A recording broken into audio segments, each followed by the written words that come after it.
Dámy a páni, postavenie pána Lipšica je neudržateľné. Politicky, odborne a mocensky. Nemôže byť špeciálny prokurátor človek s takýmito charakteristikami, pretože nedáva absolútne žiadnu záruku toho, že táto inštitúcia bude pracovať profesionálne a nestranne. Áno, priznávam, pred tým, ako sme zostavovali programové vyhlásenie vlády, boli 3 varianty postupu.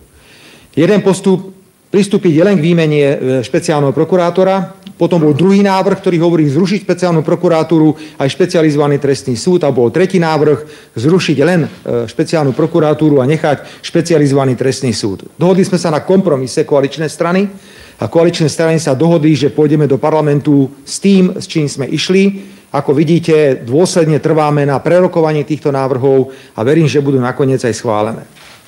Chcel by som pripomenúť, dámy a páni, aj to, že takou najvýznamnejšou pripomienkou, ktorá sa objavuje či už zo zahraničia, ale aj tu z domáceho prostredia, je, že prečo tak rýchlo o tom rokujeme. Prosím vás, ukážte mi niekto, dajte si ruku na srdce, nejaký zákon v histórii Slovenskej republiky, ktorý by bol takto široko diskutovaný, či už laicky, odborne alebo mediálne. Taký zákon neexistuje.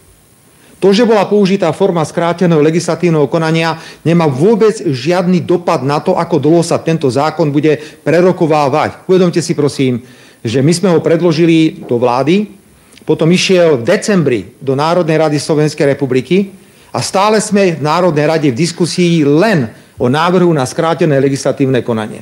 Bude určite 60 ľudí prihlásených ústne, potom čo bolo 60 ľudí prihlásených písomne. Ku každému vystúpeniu je 20-30 faktických poznámok. Potom príde prvé čítanie, zase bude 60 a k tomu tisíce faktických pripomienok. Potom bude druhé, tretie čítanie, 60 tisíce faktických pripomienok, ktoré tam budú. Predpokladám, že pani prezidentka, ktorá sa už ani netají tým, teda, že stojí na strane opozície, tento návrh opätovne vráti do parlamentu. Zase budeme svedkami stoviek vystúpení, tisícov faktických pripomienok. Nepoznám v rámci mojej 32-ročnej práce v Národnej rade Slovenskej republiky žiadny zákon, ktorý by bol takto široko diskutovaný na všetkých platformách. Opakujem, nielen v parlamente, ale aj mediálne, tak ako aj odborne, ale aj laicky. Preto tento argument úplne odpadá a my budeme veľmi slobodne komunikovať s predstaviteľmi Európskej komisie, že taká doba prerokovania je na Slovensku historická, nevídaná, preto nie je žiadny dôvod brať na zreteľ tento argument, že sa o ňom rokuje krátko alebo v nejakom zrýchlenom konaní. Čo je však najpodstatnejšie, dámy a páni, a chceme dnes začať príbehy, ktoré budú potvrdzovať, prečo tak strašne záleží tej opozícii na tom Lipšicovi a na tej špeciálnej prokuratúre. Pretože tie ostatné veci, to sú také odborné diskusie, že či má byť trest prísnejší, či má byť trest miernejší. To sú odborné diskusie. Prepáčte, každý má právo na odborný názor. Ale základná otázka je, prečo tak trvajú na ochrane Lipšica, na ochrane úradu špeciálnej prokuratúry.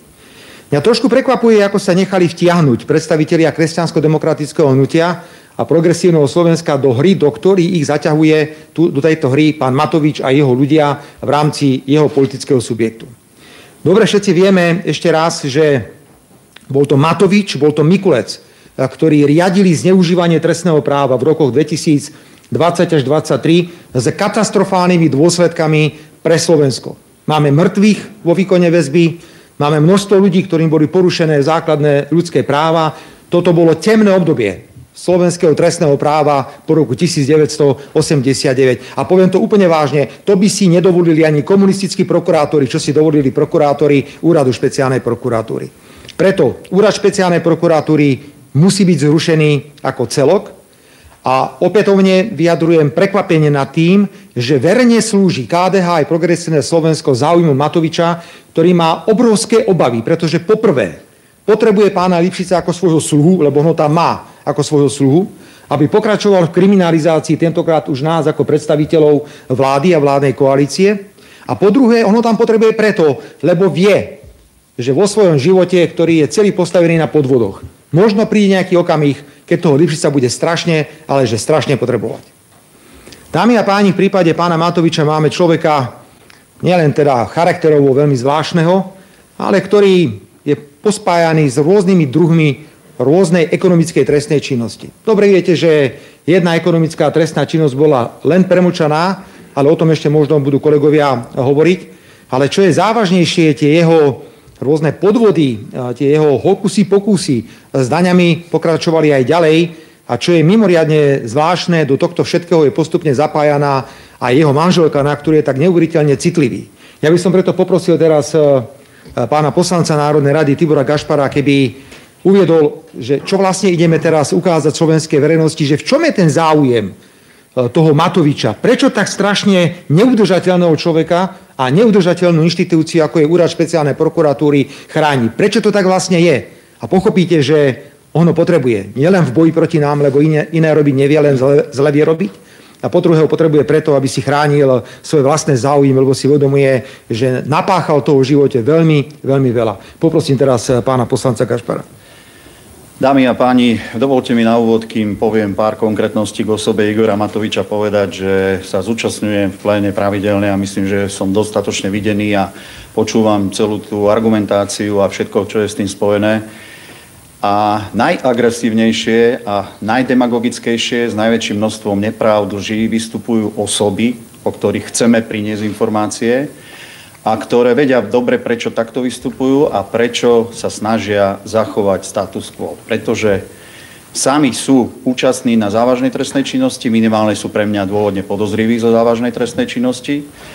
A to v spojitosti pravdepodobne s niektorými prokurátormi Úradu špeciálneho prokurátora, ktorí túto trestnú činnosť nevidia, nechcú vidieť, prípadne ju vedome ignorujú, čím vytvárajú predpoklad preto, aby sa títo ľudia nedostali pred spravodlivosť, tak ako hovoria, že sú tu nejakí naši ľudia alebo iní ľudia. Takže dnes to bude niekoľko slov k Igorovi Matovičovi ako osobe, ktorú považujem za jedného z najväčších demagógov v Národnej rade. Igor Matovič, všetci dobre viete, zo zverejnených informácií z minulosti sa prihlásil onoho času, keď sa dostal do verejného života v parlamente s tým, že bol korumpovaný 20 miliónmi v tom čase slovenských korún. Vysvetlenie, ktoré následne dodal, bolo také, že to povedal všetko na srandu. Následne sme sa dozvedali z ďalších jeho oznámení, že 4 či 5 mesiacov vie o údajných korupčných konaniach, neoznamuje ich, nikto voči ňomu nikdy nič nerobil. Ďalej sme prišli do kontaktu s informáciami o tom, že vlastne je to daňový podvodník, pretože sa vozil denne so svojou matkou na osobnom vozidle Fabia skoro 700 kilometrov. Nemusím asi tento záver alebo toto hodnotenie ďalej komentovať, aby ste pochopili, že toto uviedol do daňového priznania a že samozrejme žiaden príčetný daňový úradník mu toto neuznal. Bolo o tom rozhodnutie, že len vďaka premlčanosti sa daňový podvodník Igor Matovič nestíhal.